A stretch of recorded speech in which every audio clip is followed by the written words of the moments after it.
Well, kia ora koutou, and thank you so much, guys, for being here today to allow us to express our appreciation for what you've done in contributing to the school over the last 5 years. It's just a brief opportunity for me as your Dean to reflect on how things have gone, but also to give you just a couple of thoughts as you move on from school. And the 5 years I've just been talking about have gone very, very quickly. The wide-eyed boys who arrived here in February 2017 are now ready to leave for final exams. Older, surely wiser, hopefully also better equipped to deal with your adult lives. Most of you started here in 2017 at the same time as Mr. Ferguson, Mr. Rodden, Ms. Raya, Mrs. Maltop, Ms. Lovey, Ms. King, Ms. Walters, and a returning Mr. Archibald. That year, Ms. Fung was New Zealand's Chinese Teacher of the Year. Mr. McNaughton was declared New Zealand Cycling's Coach of the Year, and our teams were national champions in cricket, golf and cycling, and regional champions in rugby. You may remember Isaac Anderson as our very charismatic and entertaining senior monitor. Henry Ellett was the top fine young man that year, and Ryan Pringle was the Year 9 academic scholar. Having initially endured assemblies on the cold, hard floor of the gym for most of the year, you're the first cohort to have enjoyed assemblies in the hall every year. I say enjoy, you may say endure, and others may say evade, but nonetheless, this hall is the heart of the school. It's a very special place, and it is the envy of other schools. It's even the envy of other cities, so we're so lucky to have a facility like this. You've heard me say this often, but you are a very impressive group of young men.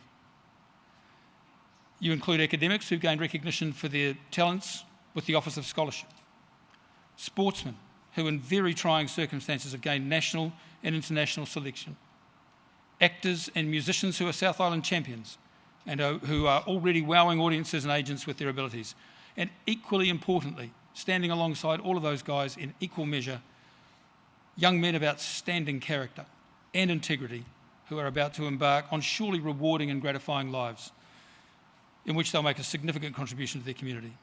Your hard work has paid off, and your success, deserved as it is, has been laid on a foundation of excellent values and consideration for those around you.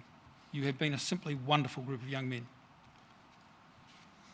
I had a dream a few years ago where I'd invented a way of converting the brain patterns of memories into photographs. Imagine all those times we wished we'd had cameras ready but didn't. Memories would no longer have to be spoken, they could be shown.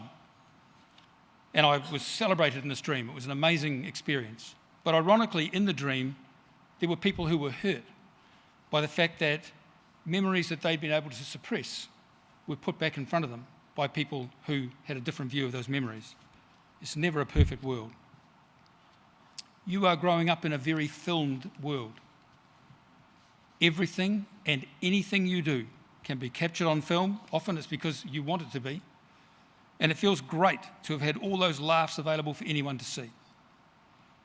It's ironic, though, that everyone and anyone can see those images.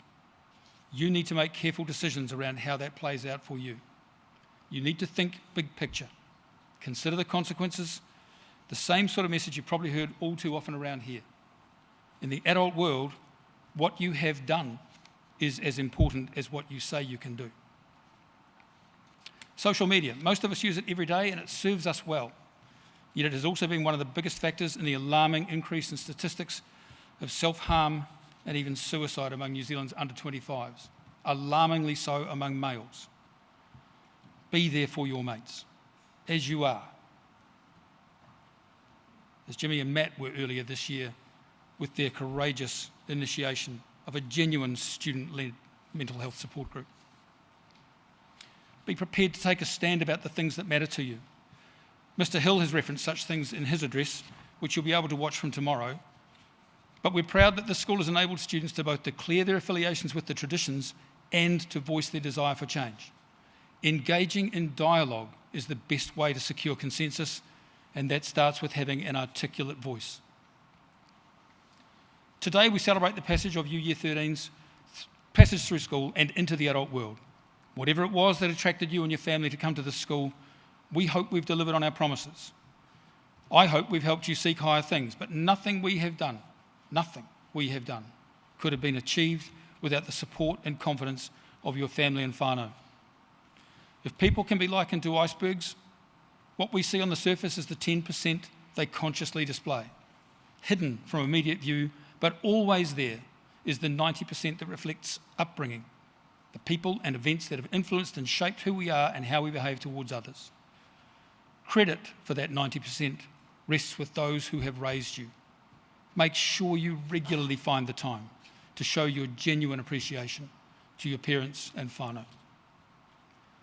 E hara takutoa, he takitai, he toa takitini. Success is not mine alone, it comes from team effort. I share this whakatauki with you because in my role as Year 13 Dean, I am from time to time contacted by parents who credit me with making a difference for their sons. But the real heroes are the support staff and teachers who've helped foster interest in learning, typically through developing meaningful relationships with you.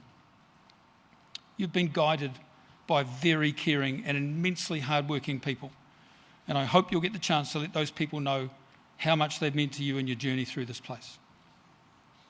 In your time here, we've had to come to terms with the events of March the 15th, 2019, the mosque massacre. No one expected that we would have to deal with such an act of terror in our little island country, let alone in Christchurch. Yet the manner in which high school students in Christchurch stood shoulder to shoulder with our Muslim friends and students from other schools was an outstanding response to an act that was meant to divide. It showed a respect that I hope you can all take forward as you now work and study alongside people from other schools, other colleges, and all walks of life. People in Christchurch are again asking questions after the murder of an innocent teenager last week. So keep yourself safe, and as I said, look out for each other. So it is that we send you off to final exams and life in the adult world that awaits. School has prepared you for a lot, but not all, of what life has in store.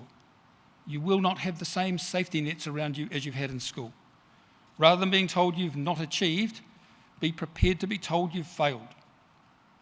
Instead of being at liberty to void exams or the like, you'll sign contracts that commit you to every aspect of a job. Get ready for the reality of others' expectations. Be prepared for people to say no.